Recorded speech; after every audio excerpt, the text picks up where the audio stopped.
Hello everyone, welcome to channel learn this. आज का topic है रिटायरमेंट और डेथ ऑफ अ पार्टनर, जिसमें हम आज सीखेंगे कि गुडविल की एडजस्टमेंट कैसे करनी है। सभी कुछ अच्छे से समझना चाहते हो तो मेरे साथ एंड तक बने रहना। ऑनलाइन क्लासेस के लिए आप मुझे इस नंबर पर व्हाट्सएप कर सकते हो, अपना नाम और क्लास। अगर आप सॉल्यूशन ढूंढ रहे हो टीएस ग्रेवाल या डीके गोयल बुक के, तो न्यू एडिशन के सॉल्यूशन के लिए आपको चैनल की प्लेलिस्ट पर क्लिक करना होगा। सारे सॉल्यूशन विजिबल होंगे। कम्युनिटी सेक्शन पर क्लिक करोगे तो एमसीक्यूज क्विज की फॉर्मेट में मिलेंगे और एमसीक्यूज के सॉल्यूशंस शॉर्ट्स में। तो बहुत कुछ है चैनल पर। Visit the channel. अच्छा लगे तो शेयर और सब्सक्राइब जरूर करना। गुडविल ये आपके लिए नया टॉपिक नहीं है, नया वर्ड नहीं है, जिसे हम बहुत बार समझ चुके हैं। चेंज इन पीएसआर और एडमिशन ऑफ अ पार्टनर, दोनों चैप्टर में आप इसे समझ चुके हो कि गुडविल है क्या, इसकी वैल्यूएशन कैसे होगी, इसकी अकाउंटिंग ट्रीटमेंट कैसे होगी। मोर और लेस वैसे ही सिमिलर है, थोड़ा सा चेंज है जिसे आज हम इसमें कवर कर लेंगे। गुडविल ये आपको पता है कि दो तरह की है। एक है सेल्फ जनरेटेड गुडविल, दूसरी purchased goodwill. Self generated goodwill को आप बुक्स में रिकॉर्ड नहीं करते, परचेज्ड गुडविल को आप बुक्स में रिकॉर्ड करते हो। क्यों? क्योंकि आपने इसके लिए पेमेंट की है। तो आपका AS 26 अकाउंटिंग स्टैंडर्ड 26 कहता है जब आप किसी चीज की पेमेंट करते हो तभी आप उसको बुक्स में रिकॉर्ड करोगे। अगर आपने गुडविल की पेमेंट की है तो आप इसे एज ए एसेट बुक में शो करोगे। सेल्फ जनरेटेड गुडविल, इसके लिए आपने किसी को पेमेंट नहीं की है, ये आपके एफर्ट्स का रिजल्ट है, जो कि आपको कब मिलेगा? जब आप पूरा बिजनेस वाइंड अप करोगे, किसी और को हैंड ओवर करोगे, बेच दोगे। तो जब आपको आपकी एसेट से ज्यादा वैल्यू मिलेगी, वो आपकी सेल्फ जनरेटेड गुडविल है। हिडन गुडविल का क्या मतलब है? आपको ये पता है कि हम जो गुडविल की वैल्यूएशन करते हैं वो तीन मेथड से करते हैं generally. Average profit method, super profit method और कैपिटलाइजेशन मेथड। अगर आपके पास इससे रिलेटेड कोई और इंफॉर्मेशन नहीं होती तो हम क्या करते हैं? हिडन गुडविल मेथड से गुडविल की वैल्यूएशन करते हैं। तो इन सभी का क्या रोल रहेगा आपका रिटायरमेंट और डेथ ऑफ अ पार्टनर के केस में? तो कैसे करोगे समझो। अभी तक आपने समझा था कि कोई पार्टनर नया आता है तो उस केस में आपको उसका शेयर ऑफ गुडविल कैलकुलेट करना होता था, और उसके लिए किसने अपना शेयर ऑफ गुडविल ट्रांसफर किया उसको या सेक्रीफाइस किया, उस हिसाब से उसकी कैलकुलेशन करते थे और उस सेक्रीफाइसिंग पार्टनर को वो कंपनसेट करता था। ये सीखा है ना आपने? उसी तरह से यहां पर भी आपको वैसे ही अकाउंटिंग करनी है। लेकिन यहां पर समझना ये है कि सेक्रीफाइसिंग कौन है और गेनिंग कौन है। एडमिशन ऑफ अ पार्टनर के केस में तो जो नया पार्टनर आता है वो गेनिंग पार्टनर है, और जो ओल्ड पार्टनर्स हैं उनमें से ही सेक्रीफाइसिंग पार्टनर्स होते हैं। सभी भी हो सकते हैं, कोई एक भी हो सकता है। इसी तरह से यहां पर जो पार्टनर रिटायर हो रहा है या जिसकी डेथ हो गई है, वो इस फर्म में अब नहीं रहेगा। उसका शेयर ऑफ प्रॉफिट किसी और को ट्रांसफर होने वाला है, बाकी रिमेनिंग पार्टनर्स में डिस्ट्रीब्यूट होने वाला है।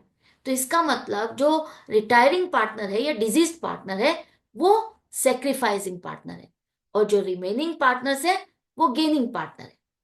आपको अब यहां पर सेल्फ जनरेटेड गुडविल के लिए क्या चाहिएगा? एक तो वैल्यू करनी होगी, वैल्यूएशन ऑफ गुडविल करनी होगी। दूसरा, आपको रिटायरिंग या डिजीज्ड पार्टनर का शेयर ऑफ गुडविल बनता क्या है। वैल्यूएशन ऑफ गुडविल की आपने, उसमें उसके शेयर ऑफ प्रॉफिट के अकॉर्डिंग उसका जो शेयर बनेगा वो आपको कैलकुलेट करना है। उसके बाद उसका शेयर किसको ट्रांसफर होने वाला है फ्यूचर में। आज गुडविल को आप रियलाइज नहीं कर रहे, लेकिन फ्यूचर में जब भी वो रियलाइज होगी उसका शेयर गुडविल का किसको मिलने वाला है, ये आपको फाइंड करना होगा। मतलब गेनिंग रेशियो निकालनी है। उसके बाद आप एडजस्टमेंट कैपिटल के थ्रू ही करते हो, कैपिटल अकाउंट के थ्रू वो सारी आप एडजस्टमेंट्स करते हो। आपस में बीच में पार्टनर्स के बीच में ही एडजस्टमेंट होती है, क्योंकि फर्म तो यहाँ पर पेमेंट नहीं कर सकती। अगर कोई पार्टनर रिटायर हो रहा है, उसका गुडविल का शेयर हमें कैलकुलेट भी करना है, उसको देना भी है, लेकिन फर्म उसको नहीं दे सकती क्योंकि फर्म के पास तो पैसा ही नहीं आ रहा। अब इसको पैसा देता कौन है? वही पार्टनर जिसको इसका शेयर ऑफ प्रॉफिट मिलने वाला है। तो हम ये एडजस्टमेंट सिर्फ और सिर्फ कैपिटल अकाउंट के थ्रू ही करेंगे। अब देखो इसे एक क्वेश्चन के साथ। तीन पार्टनर है ABC, प्रॉफिट शेयरिंग रेशियो 3:2:1 है। अगर बी रिटायर हो रहा है तो new profit sharing ratio A और सी के बीच में क्या है, 2:1। मतलब आपको ओल्ड रेशियो और न्यू रेशियो दोनों दिए। बी के रिटायरमेंट पर गुडविल की वैल्यूएशन आपने 90,000 की। आपको बताना है कि गुडविल की ट्रीटमेंट कैसे करोगे। तो सबसे पहले देखो, हमें क्या चाहिए, बी की रिटायरमेंट के बाद बी का जो शेयर ऑफ प्रॉफिट है 2/6 किसको ट्रांसफर होने वाला है, ये कैसे फाइंड करेंगे। यहां पर सिर्फ और सिर्फ आप एक ही तरीके से निकाल सकते हो, new ratio minus old ratio करके। तो ए के केस में उसका शेयर ऑफ प्रॉफिट इंक्रीज हुआ 1/6 फ्रैक्शन से, मतलब बी के शेयर ऑफ प्रॉफिट का इतना हिस्सा ए को मिल रहा है। इसी तरह से सी, सी का शेयर ऑफ प्रॉफिट भी इंक्रीज हो रहा है, उसको भी बी के शेयर ऑफ प्रॉफिट में से इतना हिस्सा ट्रांसफर हो रहा है। आप चेक भी कर सकते हो, दोनों का टोटल करोगे तो क्या बनेगा, 2/6। जो इसका सेक्रीफाइस है, जो इसका शेयर ऑफ प्रॉफिट है, वो इन दोनों ने आपस में बांट लिया। अब ये दोनों ने जित जित इन दोनों को जो मिल रहा है, आप देख रहे हो कि बराबर मिल रहा है। तो गेनिंग रेशियो क्या हो गई, 1:1। इन दोनों ने, ए और सी ने बी के शेयर ऑफ प्रॉफिट को आपस में किस तरह से बांटा, बराबर बराबर बांटा। तो गेनिंग रेशियो आपकी क्या बताती है कि रिटायरिंग पार्टनर का share of profit remaining partner ने किस तरह से बांटा, बराबर बांटा। अब इस गेनिंग रेशियो को लेकर के आप गुडविल की एडजस्टमेंट करोगे।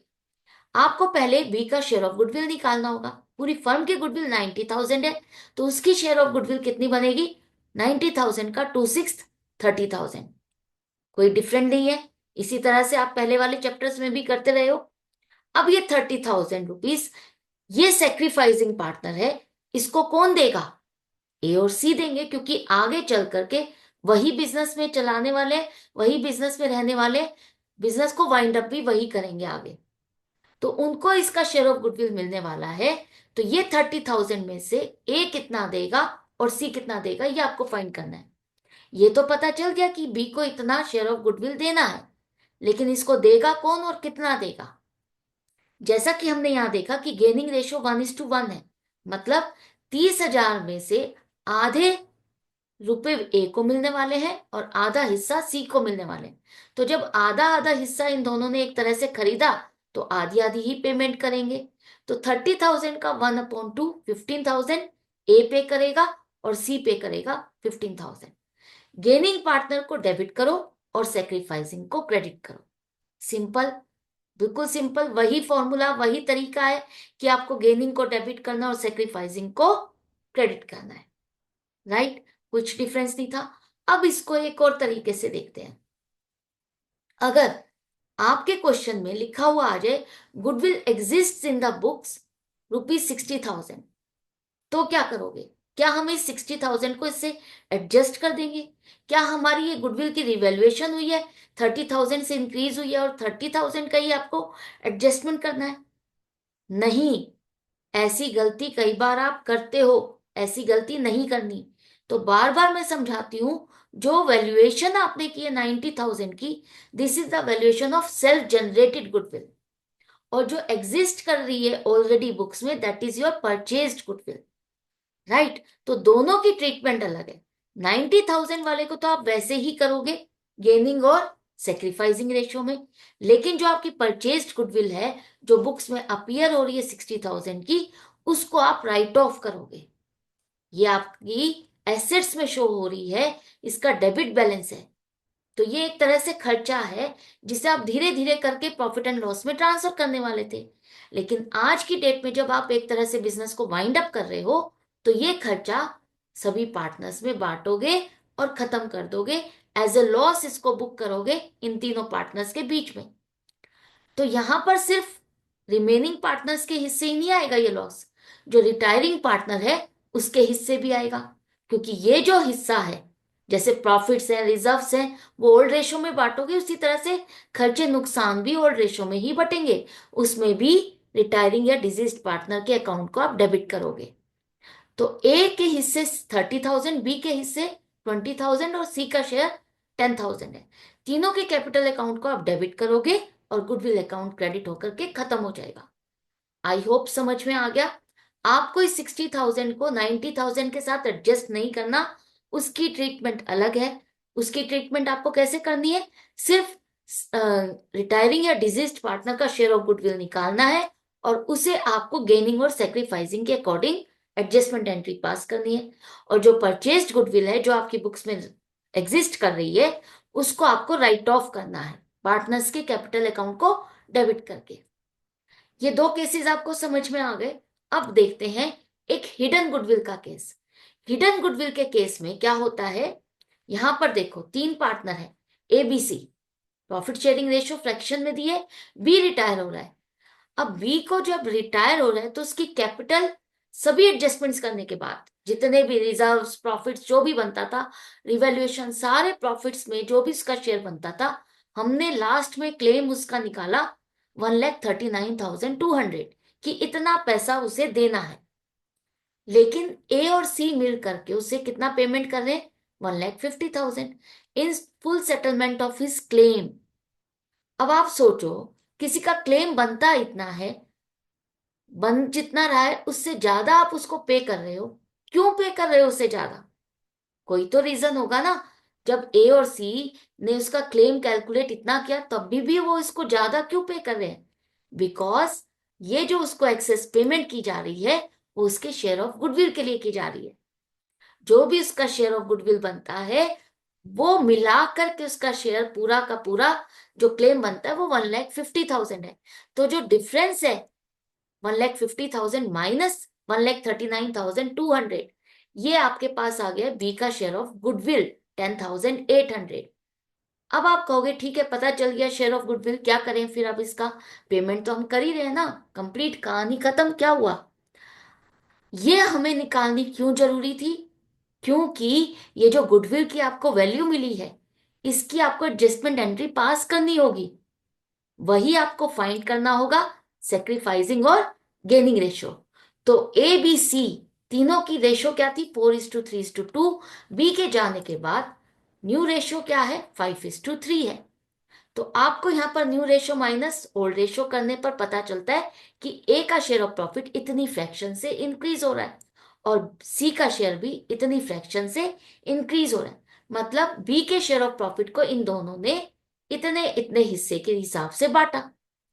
रेशो की बात की जाए तो 13:11, इस हिस्से को इन्होंने इस रेशो के हिसाब से बांटा। तो इसी रेशो के हिसाब से ये दोनों मिलकर के इसका शेयर ऑफ गुडविल इसको कंपनसेट कर रहे हैं। तो उसकी एंट्री आपको पास करनी है। तो कैसे होगा, गेनिंग पार्टनर कौन है, ए और सी। तो ए और सी मिलकर के इसको पेमेंट करेंगे कितनी, ए को कितना फायदा हो रहा है, 13/24। इस फ्रैक्शन, इस वैल्यू का 13/24 हिस्सा आपको निकालना है, टोटल गुडविल का नहीं निकालना। अब आपको यहां पर जो बी का शेयर ऑफ गुडविल है उसमें उनको इतना हिस्सा मिलने वाला है, तो वही वैल्यू निकालोगे, 5,850 रुपए। इसी तरह से 10,800 बी का शेयर ऑफ गुडविल, जिसमें इसको इतना हिस्सा मिलने वाला है जिसकी वैल्यू इतनी है। तो दोनों मिलकर के इतनी इतनी पेमेंट बी को करेंगे। तो इन दोनों के अकाउंट को आप डेबिट करोगे और बी के कैपिटल अकाउंट को क्रेडिट करेंगे। ये तो आपको समझ में आ गया कि रिटायरिंग या डिजीज्ड पार्टनर के केस में अगर हिडन गुडविल निकालनी है तो इस तरह से निकालनी है आपको, और सिर्फ वैल्यू ही नहीं निकालनी, आपको उसके लिए एडजस्टमेंट एंट्री भी पास करनी है। अब इसमें एक छोटा सा ट्विस्ट करते हैं। अगर आपके इस क्वेश्चन में छोटा सा ट्विस्ट कर दिया जाए, यहां पर ओल्ड रेशो 4:3:2 है लेकिन न्यू रेशो 5:1 हो जाती है, तो चेक करने पर आपको पता चलता है कि गेन कर रहा है ए 7/18, लेकिन सी यहां पर सेक्रीफाइस कर रहा है। इसका क्या मतलब हुआ कि बी के जाने पर बी का तो पूरा शेयर ए को मिल ही रहा है, बल्कि सी का शेयर ऑफ प्रॉफिट भी एक हिस्सा ए को ट्रांसफर हो रहा है। तो सिर्फ बी ने सेक्रीफाइस नहीं किया, सी ने भी सेक्रीफाइस किया है। तो यहां पर इस क्वेश्चन से आपको क्या पता चल रहा है कि कोई पार्टनर अगर रिटायर हो रहा है तो जरूरी नहीं कि वही सेक्रीफाइस कर रहा है, उसे भी रिटायरिंग पार्टनर का शेयर ऑफ प्रॉफिट मिल रहा है, बल्कि ये भी हो सकता है कि उस पार्टनर का शेयर ऑफ प्रॉफिट भी घट रहा हो और उसने गेन ना किया हो। यहां पर रिमेनिंग पार्टनर्स में से कोई एक पार्टनर भी सेक्रीफाइस कर सकता है। तो अब यहां पर सिर्फ गुडविल की एडजस्टमेंट आपको रिटायरिंग पार्टनर के लिए नहीं करनी, आपको जो रिमेनिंग पार्टनर है उसका भी गुडविल की एडजस्टमेंट आपको करनी होगी, क्योंकि इसका भी तो नुकसान होने वाला है। तो उसको कैसे करोगे? अगर यही केस हो आपका हिडन गुडविल वाला, तो आपने बी का शेयर ऑफ गुडविल तो निकाल लिया, इस बी के शेयर ऑफ गुडविल से आपको सी को कितना अमाउंट कंपनसेट किया जाए वो भी निकालना होगा। अब उसको निकालने के लिए आपको क्या करना होगा? अगर बी का शेयर ऑफ गुडविल 10,800 है, तो पूरी फर्म की गुडविल कैसे निकालें? आपको पता है शेयर ऑफ गुडविल हम कैसे निकालते, कैसे देते हैं? जो शेयर ऑफ प्रॉफिट होता है पार्टनर का, उसी हिसाब से उसका शेयर इन गुडविल भी बनता है। तो अगर उसको 10,800 रुपए दिए जा रहे हैं बी को, तो उसके शेयर ऑफ प्रॉफिट के हिसाब से दिए गए हैं। तो 10,800, 10,800 आपकी 3/9 वैल्यू ऑफ गुडविल है। 3/9 ऑफ गुडविल का वैल्यू है 10,800। अगर हमें पूरी फर्म की गुडविल चाहिए, तो हम क्या करेंगे? 10,800 को 3 से डिवाइड करेंगे और 9 से मल्टीप्लाई, तो आपके पास पूरी फर्म की गुडविल आ गई। इस फर्म की गुडविल में अब जो सी ने सेक्रीफाइस किया, कितनी फ्रैक्शन का सेक्रीफाइस किया उसने? 32,400 मल्टीप्लाइड बाई 1/18, 1,800।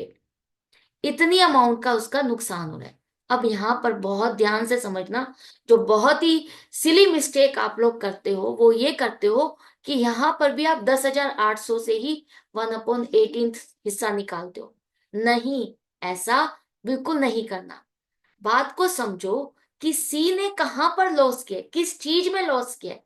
पूरी गुडविल में उसका हिस्सा कितना घटने वाला है वो आपको निकालना है, कि ये वाली चीज बटेगी आगे, तब उसका इतनी फ्रैक्शन से नुकसान हो रहा है, राइट। और जब हम बी के शेयर ऑफ गुडविल को डिस्ट्रीब्यूट कर रहे हैं, तो उसका मतलब है कि बी के शेयर ऑफ गुडविल में बाकी पार्टनर को क्या मिलने वाला है, उस चीज को किस हिसाब से बांटा, वो आपने उसको डिस्ट्रीब्यूट किया है। तो दोनों को आराम से ध्यान से समझना, कंफ्यूज मत होना, ठीक है। तो यहां पर सी ने कितना सेक्रीफाइस किया? 1,800। तो इसको भी कंपनसेट कौन करेगा? ए करेगा, क्योंकि ए के पास ही इसका भी शेयर ऑफ गुडविल ट्रांसफर हो रहा है। तो ए इस कैपिटल अकाउंट डेबिट करोगे, जो बी को देना है और सी को देना है मिलाकर के 11,000, कितना होगा? 12,600 बनेगा। बाय मिस्टेक टाइपिंग एरर है, 12,600 बनेगा, राइट। तो बीस कैपिटल अकाउंट को आप क्रेडिट करोगे और सीज कैपिटल अकाउंट को भी आप क्रेडिट करोगे। तो ये थी कुछ एडजस्टमेंट एंट्रीज, किस तरह से आप गुडविल की ट्रीटमेंट करोगे, सब कुछ समझ में आ गए। तो इसी तरह से मेरे साथ कनेक्टेड रहो, जहां जहां थोड़े थोड़े भी चेंजेस है लेकिन बहुत इंपॉर्टेंट है, तो उसके लिए तो आपको थोड़ा सा तो रिवीजन करना ही होगा। अपने कॉन्सेप्ट्स दोबारा से थोड़े से तो ब्रश अप करते रहना, सीखते रहना। मिलते हैं नेक्स्ट वीडियो में नेक्स्ट कॉन्सेप्ट के साथ। Goodbye and take care.